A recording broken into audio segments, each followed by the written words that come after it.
Hello everyone, I am तरंग गिदवानी। आज मैं सभी के लिए 9 से 12 स्टैंडर्ड के लिए डूएस डायरेक्टेड क्वेश्चन जो आता है आपका ग्रामर का पार्ट बेसिकली वो लाया हूं और मैं आज आपको सारे टॉपिक्स इस वीडियो में कवर करूंगा। सबसे पहले डूएस डायरेक्टेड में आपके लिए होता है इंट्रोगेटिव क्वेश्चन। यहाँ क्वेश्चन टैग पूछते हैं जिनके रूल्स सेम ही है। तो अगर इसकी बात करूं, इस रूल्स में क्वेश्चन टैग अगर आपसे क्वेश्चन टैग पूछ रहा है यानी पॉजिटिव का नेगेटिव करना है या तो नेगेटिव का पॉजिटिव करना है, पॉजिटिव का नेगेटिव या नेगेटिव का पॉजिटिव। अच्छा, आपको क्वेश्चन में suppose is am are, was were, can, could, will, would, may, might, ये सब अगर हेल्पिंग वर्ब्स, क्या हेल्पिंग वर्ब्स अगर दिख रहे हैं तो डायरेक्टली क्या डायरेक्टली आपको पॉजिटिव का नेगेटिव, नेगेटिव का पॉजिटिव। सपोज मैं बोलूं ही इज प्लेइंग क्रिकेट, तो इज दिख रहा है तो आपको क्या करना है, इजंट ही। जब क्वेश्चन टैग लगाना है, क्या लगाना है, क्वेश्चन टैग, इजंट ही, ठीक है। फिर सपोज ही वाज प्लेइंग तो वाजंट ही कैन नॉट, तो नेगेटिव है तो नेगेटिव का पॉजिटिव, तो कैन नॉट का कैन ही, ठीक है। आपको डायरेक्टली करना है। अब बात आती है अगर हेल्पिंग वर्ब ना दिखे, अगर हेल्पिंग वर्ब ना दिखे तो चेक करो, टेंस चेक करो। क्या चेक करो, टेंस। चेक क्या करने का बोल रहा हूँ, टेंस चेक करने का बोल रहा हूँ। टेंस पे ध्यान रखना, अगर पास्ट है क्या है, पास्ट, तो डिड आता है, क्या आता है, डिड। और अगर प्रेजेंट है क्या है, तो डू या तो डज आता है, डू या तो प्रेजेंट है तो डू या तो डज, ठीक है। पास्ट हो तो डिड, प्रेजेंट है तो डू या तो डज। तो उसका भी पॉजिटिव का नेगेटिव, सेंटेंस अगर पॉजिटिव है तो आंसर नेगेटिव में, अगर नेगेटिव है तो पॉजिटिव, ठीक है। सपोज जैसे मैं बोलता हूं ही प्लेड, क्या ही प्लेड है तो प्लेड कौन सा टेंस है, देखो यहाँ पे इज वाज वर दिख रहा नहीं है, पर प्लेड कौन सा टेंस है, पास्ट है। कौन सा टेंस है, पास्ट। पास्ट है तो क्या सिखाया था, डिड आता है, और पॉजिटिव का नेगेटिव तो डिडंट ही। क्लियर। अब अगर मैं बोल रहा हूँ ही प्लेस, क्या ही प्लेस, अगर प्लेस कौन सा टेंस है, प्रेजेंट। प्रेजेंट पे ध्यान रखना, डू या तो डस लगाना है, क्या लगाना है, डू या तो डस। अब डू कब लगता है, देखना ध्यान से सुनना, डू कब लगता है, आई यू या तो प्लूरल हो, आई या तो प्लूरल, ठीक है। और डस कब लगता है, जब सिंगुलर हो, क्या हो, सिंगुलर। ध्यान देना, आई और यू सिंगुलर है फिर भी अपन को डू ही लगाना है, इसलिए तीन चीजें, प्लूरल आई यू, उसके साथ डू, और सिंगुलर के साथ डस। यानी ही प्लेस है तो ही सिंगुलर है, ठीक है। तो आपको क्या आएगा आंसर, डस, और नेगेटिव पॉजिटिव का नेगेटिव तो डजंट ही। क्लियर, आपको क्लियर हो रहा है। फिर उसके बाद अगर यहाँ पे आई प्ले लिखता तो क्या आता, डोंट आई। अगर यू होता तो भी डोंट यू, और अगर यहाँ पे कोई प्लूरल होता, सपोज दे होता तो डोंट दे, ठीक है। अगर मैं इसको समराइज करूं क्वेश्चन टैग को, तो होगा क्या होगा, is am are, was were, has have, had. अगर हेल्पिंग वर्ब है तो डायरेक्ट पॉजिटिव का नेगेटिव, नेगेटिव का पॉजिटिव। पर अगर ये सब आपको हेल्पिंग वर्ब दिख रहे नहीं है तो फिर आपको क्या करना होगा, टेंस चेक करना है। टेंस चेक करना है यानी प्रेजेंट का पास्ट नहीं, प्रेजेंट का हेल्पिंग वर्ब बताओ, डू या तो डज, डू या डज लगाना है, क्या लगाना है, डू या तो डज। डू कब, आई यू प्लूरल के साथ, और डज किसके साथ, सिंगुलर के साथ। डज किसके साथ, सिंगुलर के साथ, और इसमें भी पॉजिटिव का नेगेटिव, नेगेटिव का पॉजिटिव, और पास्ट के लिए डिड। अब सेम क्वेश्चन टैग में हम पीछे लिखते हैं खाली, doesn't he, don't he, isn't he, wasn't he. अब सेम रूल क्वेश्चन इंट्रोगेटिव बनाने के लिए भी है, क्या है, इंट्रोगेटिव बनाने के लिए भी है। क्लियर, इंट्रोगेटिव में बनाना है, क्या बनाना है, इंट्रोगेटिव। तो इंट्रोगेटिव में अगर बनाना है तो सेम आपको रूल तो यही रखना है, पॉजिटिव का नेगेटिव, नेगेटिव का पॉजिटिव, और टेंस चेक करने हैं। टेंस अगर प्रेजेंट है, पास्ट है तो मैंने आपको सिखाया डू डज डिड में से जो लगेगा। अब ध्यान रखना, सपोज मैं बोल रहा हूँ ही इज प्लेइंग, आपको इसको इंट्रोगेटिव बनाना है, क्या बनाना है, तो इसका क्या होगा, इजंट। अब हमको पूरा लिखना है, तो इजंट ही प्लेइंग। इंट्रोगेटिव में हमको पूरा ऑप्शन होता है, तो ये इजंट ही प्लेइंग लिख दिया, वाजंट ही प्लेइंग लिख दिया। पर ध्यान रखना, जब हम डू डज डिड लगाते हैं, क्या लगाते हैं, यानी कि जब आपको इज एम आर वाजंट नहीं दिखेगा, आप टेंस चेक करोगे, उसके सामने डू डज डिड लगाओगे तब आपको क्वेश्चन पूरा लिखना है। क्या लिखना है? इंट्रोगेटिव में क्वेश्चन आपको पूरा लिखना पड़ता है, ठीक है। तो इंट्रोगेटिव में जो क्वेश्चन पूरा लिखोगे तो वर्ब हमेशा इसमें V1 हो जाएगा। क्या हो जाएगा? जैसे बोलूं ही प्लेड, क्या ही प्लेड, तब डिड लगाओगे यहाँ पे तो डिड पॉजिटिव का नेगेटिव, तो डिडंट ही, ऑप्शन में प्ले भी होगा प्लेड भी होगा, तो आपको प्लेड वाला टिक करना नहीं है, प्ले वाला टिक करना है। कौन सा? प्ले वाला। V1 डू डज डिड के साथ जब भी पूरा सेंटेंस लिखना होता है, क्या पूरा सेंटेंस, तो हमेशा वो V1 में होता है। आपको बोर्ड हो स्कूल हो सब कंफ्यूज करेंगे कि डू डज डिड के साथ सारे ऑप्शन होंगे पर V1 नहीं होगा, किसी में V2 ही लगा हुआ होगा, तो वो V2 वाला टिक करना, V1 वाला टिक करना है। क्लियर हुआ? बस इंट्रोगेटिव में इतना फर्क आ गया, पूरा लिखते हो तो डू डज डिड के साथ हमेशा ध्यान रखना है V1 आता है और हेड के साथ V3 आता है। क्या आता है? हेड के साथ। कभी भी हेड का क्वेश्चन हो तो उसमें V1 करने का, उसमें V3 रखने का। उसमें क्या रखने का? V3। सपोज मैं बोलूं एक क्वेश्चन है I had played cricket, I had played cricket, चलो इसका क्वेश्चन टैग तो डायरेक्ट हो जाएगा हेड टाइप, ठीक है, क्योंकि हेड दिख रहा है। अगर इसको इंट्रोगेटिव करना है तो हेड आए, इधर प्ले नहीं होगा, इधर प्लेड का प्लेड ही रहेगा। क्यों? क्योंकि वो V3 है ना, प्लेड का V3 ही प्लेड ही रहता है, तो प्लेड रहेगा। इधर प्ले करने का, अब खाली प्ले करना है इंट्रोगेटिव में डू डज डिड, उसके साथ हमेशा V1 आता है, उसके साथ हमेशा V1 आता है।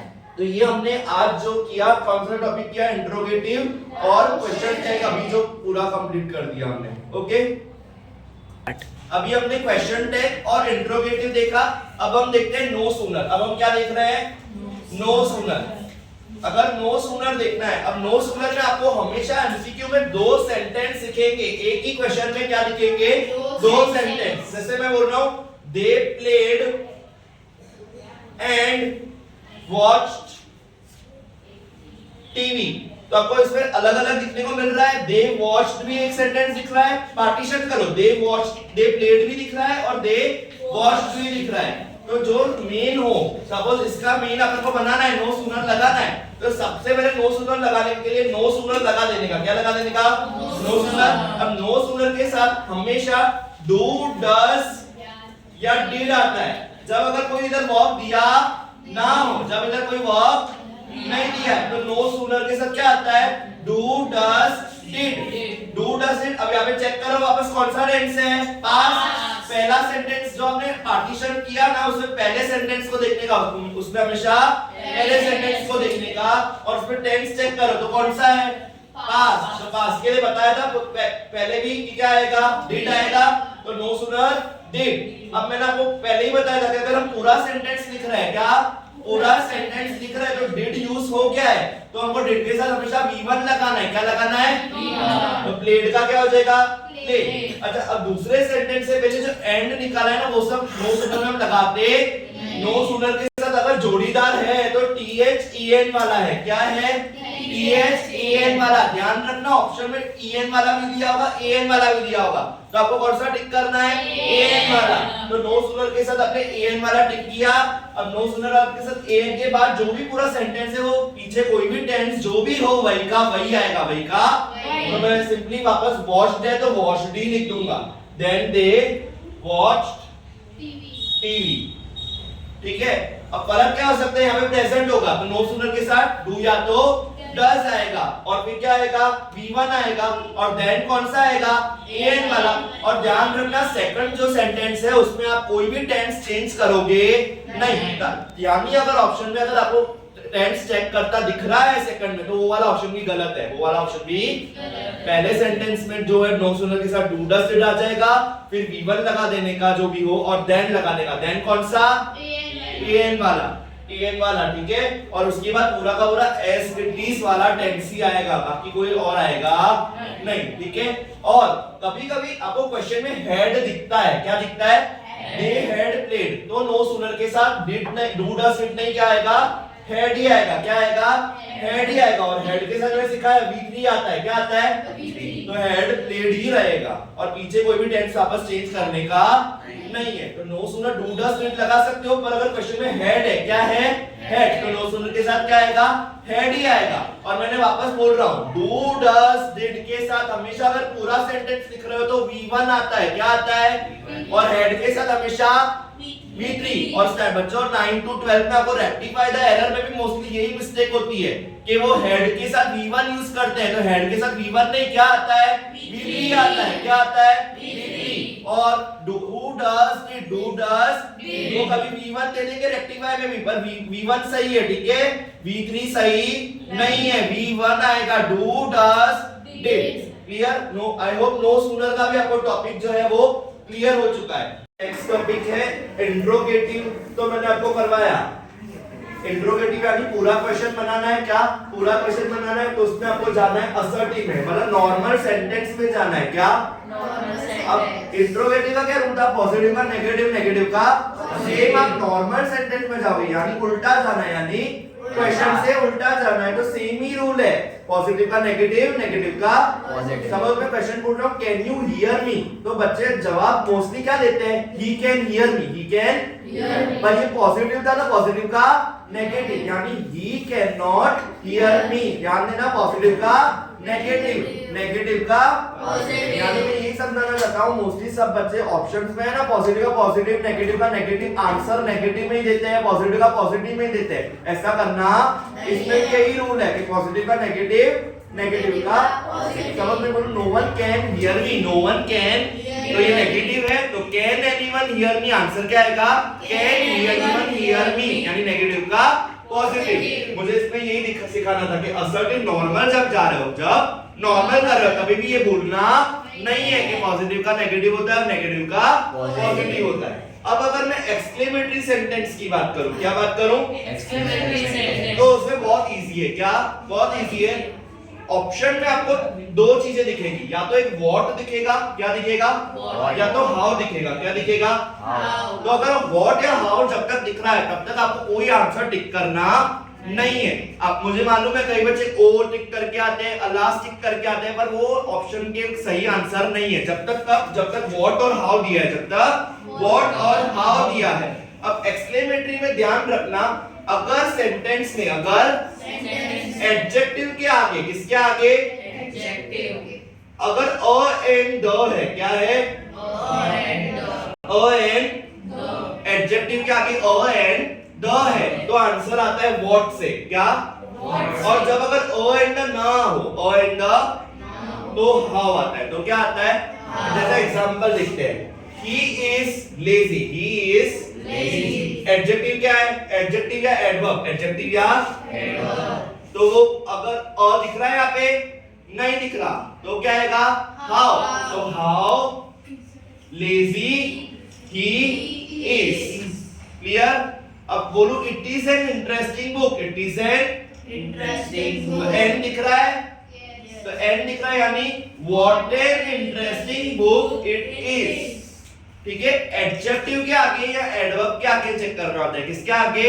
एडजेक्टिव या एडवर्ब। अगर अ एंड द दिख रहा है तो व्हाट आएगा, अगर अ एंड द नहीं दिख रहा तो हाउ। अब आप मेरे को बोल रहे हो कि अगर व्हाट और हाउ वाले ऑप्शन ना हो तो फिर आप ओ, अलास, तो आप एक्सप्रेशन के ऊपर से देखते हो कि सैड मोमेंट के लिए अलास, फिर अगर खुशी वाला तो ब्रावो, ये सब तभी ऑप्शन टिक करने हैं, ठीक है? बाकी टिक करने नहीं है। अच्छा, यहाँ पे कभी कभी आपको ऑप्शन में दो ऑप्शन दिए होंगे, how lazy he is, how lazy he is, और हाउ लेजी ही वाज भी दिया होगा, हाउ लेजी, पर यहाँ पे क्वेश्चन में क्या है? इज।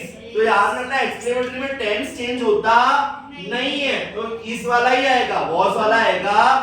अच्छा, कल को इस वाला ना हो, क्या इस वाला, तो आपको ओ वाला दिया हो तो हाउ के सामने भी ये गलत ही गिनाएगा, वाज वाला, इसलिए ओ अलास वाला ही टिक करना है। ठीक है?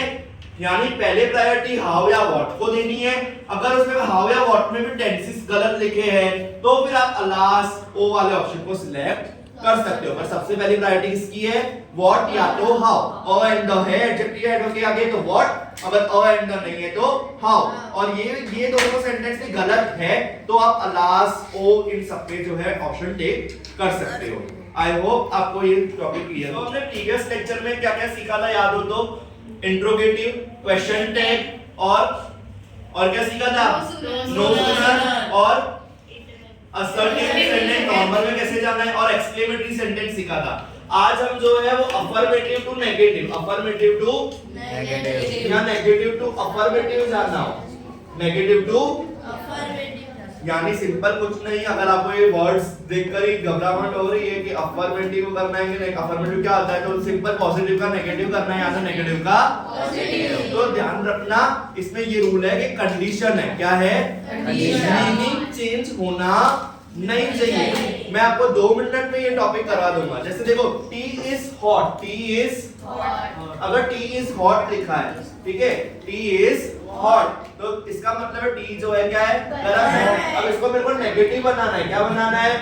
नेगेटिव। तो नॉट नेगेटिव जब बनाना होता है तो ध्यान रखना, नॉट, नेवर, नाइदर, नॉर, ये सब वाले वर्ड्स नेगेटिव वर्ड यूज होते हैं। क्या यूज होंगे? Negative word. पर मीनिंग चेंज होना, इसलिए वो ऑपोजिट कर देंगे। क्या कर देंगे? ऑपोजिट। यानी टी इज हॉट, तो टी का मतलब हमको बताना है टी जो है वो ठंडी नहीं है, तो T is not cold. Meaning change होना नहीं चाहिए, ठीक है। अब सेम अगर हमको नेगेटिव टू अफर्मेटिव में जाना है, किसमें जाना है? Negative to affirmative. सपोज मैं बोल रहा हूँ he is not lazy, he is not lazy. Not never word हटा देना है। क्या हटा देना है? नॉट नेवर वर्ड हटा देना है। तो नॉट नेवर वर्ड हटाने के लिए मीनिंग चेंज होना, तो लेजी नहीं है तो क्या होगा? हार्ड वर्किंग होगा। तो ही इज हार्ड वर्किंग। और देखो आप लोगों को डुअल सेलेक्टेड जो आता है ना, वो किसमें आता है? एमसीक्यू में आता है। MCQ। मतलब आपको ऑपोजिट सोचने की जरूरत नहीं है, आप ऑप्शन पढ़ोगे और जिसमें आपको मीनिंग चेंज दिखे नहीं, आपको वो जो है वो टेक कर लेना है। और साथ में इसमें भी टेंस बदलना चाहिए नहीं। इज है तो इजी रहेगा, हेड है तो हेड ही रहेगा, वॉज है तो वॉज ही रहेगा। पर ध्यान रखना, नेगेटिव वर्ड बनाना है तो नेगेटिव वर्ड आने चाहिए, अगर अफर्मेटिव बनाना है यानी पॉजिटिव बनाना है तो नॉट नेवर वर्ड्स हटा देंगे। अब ध्यान रखना, एक और टेस्ट करती है बोर्ड में, बोर्ड हो या स्कूल हो, कि अगर किसी को नॉट लेजी का मतलब हार्ड वर्किंग होता है वो पता चलता नहीं है, तो आपको एक और ऑप्शन भी हो सकता है कि ही इज हार्डली लेजी। क्या? He is hardly lazy. तो याद रखना, जब नेगेटिव से पॉजिटिव बनाना है, क्या नेगेटिव से पॉजिटिव बनाना है, तो ऑपोजिट तो कर ही सकते हैं नॉट नेवर हटाकर, पर अगर नॉट नेवर हटाना है तो सिंपली आप हार्डली भी लगा सकते हो। क्या? हार्डली। और जब हार्डली यूज होगा, तब ऑपोजिट करने का नहीं। और कल को ये दोनों ही ऑप्शन आपको दिए होंगे। क्या? दोनों ऑप्शन दिए होंगे और सी में लिखा होगा both A and B, both A and B. तो ये गलती मत करना, both A and B tick करना है। क्यों? एक तो हार्डली यूज हो सकता है, कब? Negative to positive, negative to hardly use हो सकता है, या तो नॉट नेवर हटाकर आप ऑपोजिट यूज कर सकते हो, पर मीनिंग चेंज होना नहीं चाहिए। इन शॉर्ट अगर मैं समराइज करूं तो पॉजिटिव टू नेगेटिव में नॉट नेवर ये सब वर्ड लगा देने के, पर मीनिंग चेंज होना नहीं चाहिए, इसलिए ऑपोजिट करना है। क्या करना है? ऑपोजिट करना है। और नेगेटिव से पॉजिटिव में 2 तरीके हैं। कितने? 2 तरीके। नॉट नेवर हटाकर आप ऑपोजिट कर सकते हो जिससे मीनिंग चेंज ना हो, या तो फिर हार्डली लगाकर आप काम चला सकते हो। हार्डली है, फेल्ड टू वर्ड यूज हो सकता है, इसमें आप डायरेक्टली ये वर्ड रखकर ऑपोजिट नहीं करोगे तो भी जो है वो चलेगा। तो 2 तरीके मैंने नेगेटिव टू पॉजिटिव के